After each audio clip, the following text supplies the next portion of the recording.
Yesterday, Wayne actually joined our committee meeting for a couple of hours, and we had some sort of early peeks or insights into sort of the impact of getting to address this issue from the medical perspective. Our next presenter will be Ruth McBurney. She's the Executive Director of the Conference of Radiation Control Program Directors. She has a wide variety of experience. She's a member of the NCRP, and she's a board member. She's been involved with various advisory committees, including those for NRC and FDA. She's been involved with the IAEA in a number of areas. I want to go back to one particular area, which will certainly she will draw from, I'm sure, heavily for her discussion today, and that is her involvement at the state level. She was the manager of the Radiation Safety Licensing Board at the Texas Department of State Health Services, many years of experience and significant contributions in that area. Her presentation today is on changing roles of state health physicists.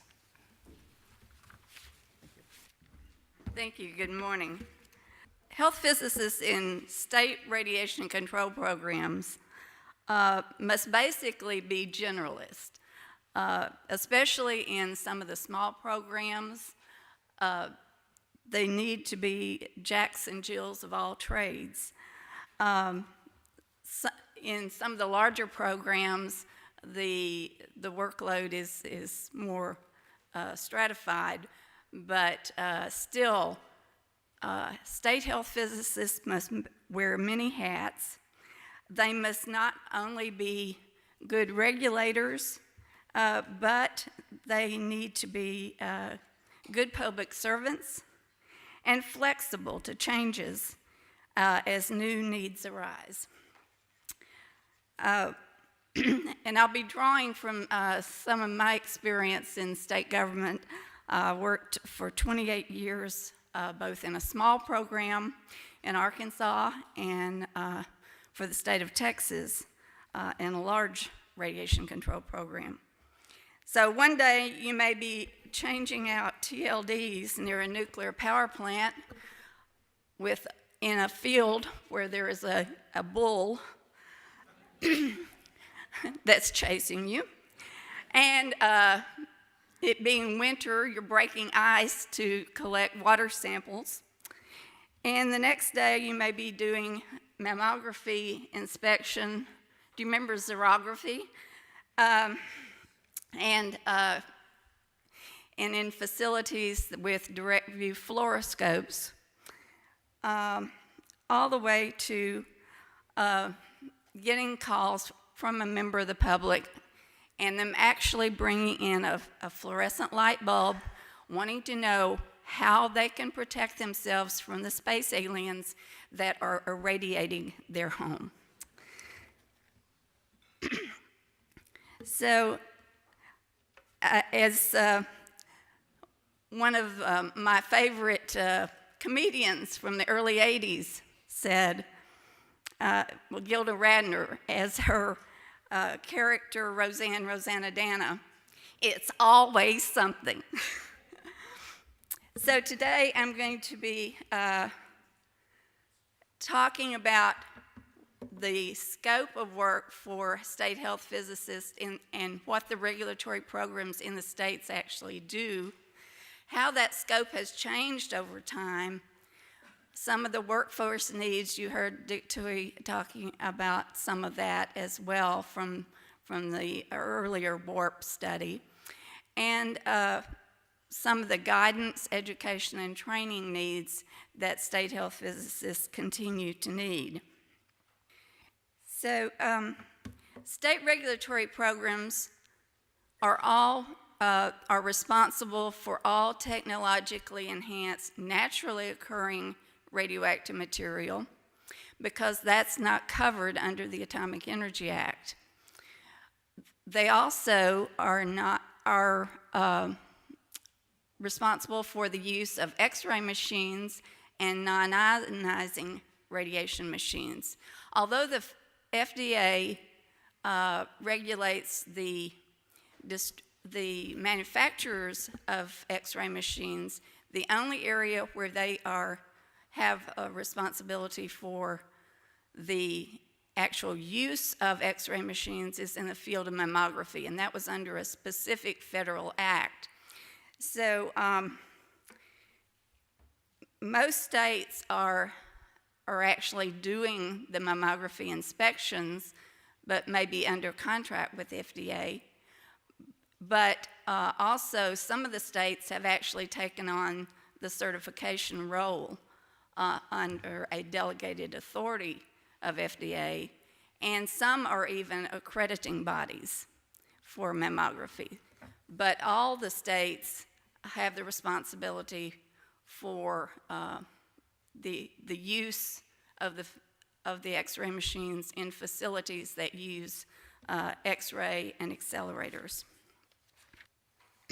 In 37 of the states, state radiation control programs regulate the non-reactor radioactive material under an agreement with the Nuclear Regulatory Commission. So these are called agreement states. In those states, they are regulating 86% of the non-reactor licensees in the United States. And then there are 2 other states that are in the process of becoming agreement states. So there will be a total of 39. All the commercial low-level waste sites are also in agreement states. State regulatory programs are also responsible for off-site emergency planning and response at nuclear power plants, and also incident investigations such as lost or stolen sources, smelting of sources at scrap facilities. They spend a lot of time being contacted by scrap facilities that have received information that a source, usually TENORM, has shown up at the scrap facility. And transportation incidents involving radioactive material. So what has changed over the years? Certainly, many issues have come up, and changes in technology have occurred. In the area of radioactive material regulation, we have a lot more uses of radioactive material, as you've heard, more complex uses. Also, since 9/11, more source security requirements have been placed, and the regulators have been more responsible then for actually making sure those licensees have implemented their source security requirements, that they're trustworthy and reliable, more scrutiny on licensing actions as to whether that's really a legitimate applicant for the license. Also, looking at alternative technologies for the high activity radiation sources. And financial security. Financial security takes a lot of time, and some of the expertise that normally health physicists have is not related to some of the things they have to think about when they're thinking about financial security. And now more complex decommissioning issues are prevalent than they were in the past. In the area of emergency response, a lot has changed. States within the emergency planning zones of the nuclear power plants have had to ramp up their emergency response capabilities. Of course, after TMI, the whole realm of emergency planning changed, and more responsibilities on actually planning for and responding to off-site emergencies from the nuclear power plants has occurred. Part of the role of the state health physicist is accident assessment, plume modeling, making recommendations to the decision makers for protection of the public, and providing protective action guidance. Of course, we have assistance after a while from the federal government, but the first part of that is up to the state. Now we're having to, and as you know, you exercise for a certain type of accident, but that's not what usually happens. While I was working for the state of Arkansas, I found myself at 4 a.m. one morning, literally on the road to Damascus, when a Titan missile silo exploded, and we didn't know if there was a warhead on it, which there was, but and whether it had fallen back in or blown clear. So stopping off by the office, not only are state radiation control programs usually short-staffed at that time of day, but not very well equipped, and there were a lot of lessons learned from that. All we had was the little alpha scintillators and some air samplers and a few anti-sea suits. So that was our equipment, and we headed up there, and I found myself doing my first news interview, and I was thinking about this last night during the talk about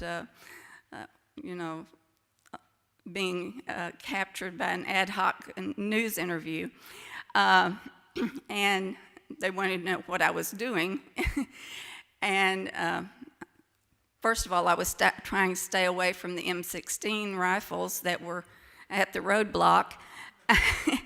And also, we were taking air samples and using our little meters to make sure that nothing was getting off site. So that the news reporters were okay with that, because the little meter wasn't moving, the needle on it wasn't moving.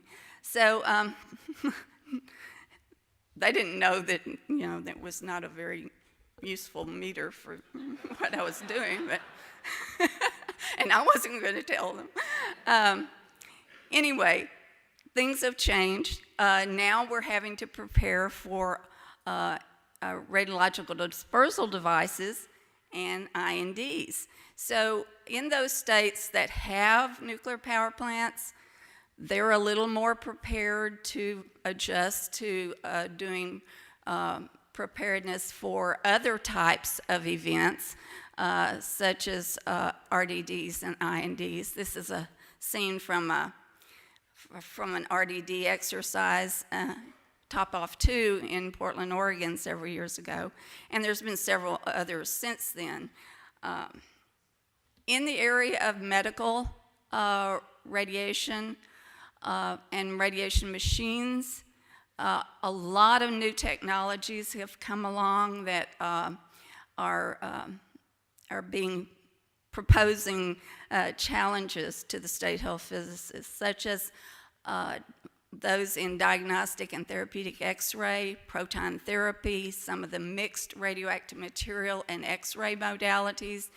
For those states that have the segmented X-ray programs and radioactive material programs, these folks are having to work together on the licensing and inspection of these types of devices.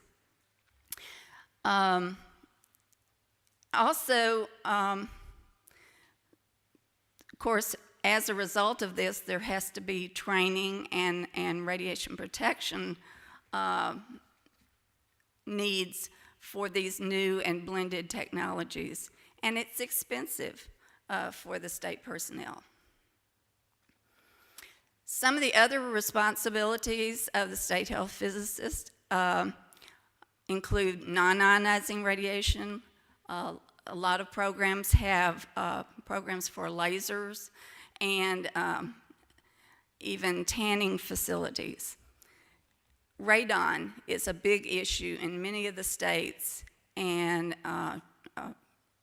trying to reduce the radon and make folks aware of radon in homes and what that can cause, especially in those states where there are really high radon problems, like Pennsylvania, Iowa, and so forth. Some programs actually certify technologists, and I think 4 states do medical physicists as well. Radiochemistry is another area where some states don't really have dedicated radiochemistry laboratories, and in those cases, the state health physicist either must be trained in radiochemistry or they must work with other chemists to train them on radioactivity analysis. The good news is, just heard recently that Illinois Institute of Technology, SY Chen's program, is actually implementing radiochemistry into their health physics program, so they will have a subspecialty in radiochemistry. So that's good news for the future. So some of the workforce needs for the states include replacement hiring for the impending baby boomer retirements, and staff development and training, keeping up with the ever-changing technologies and radiation protection issues that I mentioned earlier. Fair salaries and benefits. You heard one of the former speakers talk about recruitment and retention, as well as retirements. A lot of states have pretty low salaries. They're down on, the bottom range of what health physicists can make. And so states steal from each other. They get trained up in one state, they go to another state. Or, they go, better yet, they go to work for the federal government, where they see they've already received all the training they need while they were working for the state, and then they can go to work for NRC or FDA. Then talking about surge capacity for emergency response at the state and local level. When I was working in Arkansas, when we had to demonstrate a shift change at an emergency exercise, we changed clothes and went to another position.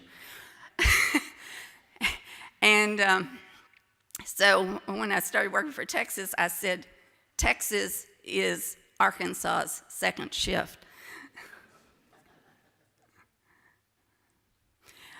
One of the things that that the Conference of Radiation Control Program Directors does well is provide some of the tools that the states need in order to meet those training needs, and also other tools to help them not have to reinvent the wheel. A lot of states don't have dedicated standards development staff. CRCPD provides model state regulations that states can take off the shelf and put in their own certain mandated language, but basically to try to keep consistency from state to state on the SSRs. We also try to provide the latest technology training along with some of our sponsoring partners from the other professional organizations, such as the AAPM and ACR and ASTRO. We provide tools for and training for emergency response and emerging issues there. We involve them in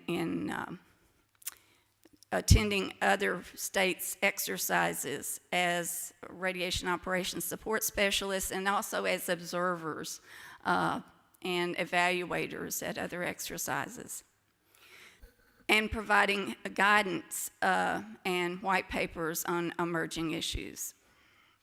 So how do we do this? Is through our annual conferences, through web-based training. We're working a lot more on web-based training, especially in the area of X-ray.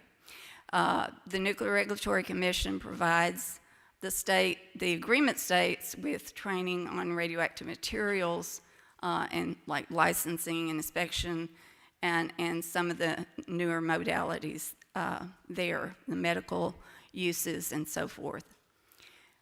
But at CRCPD, we also do workshops.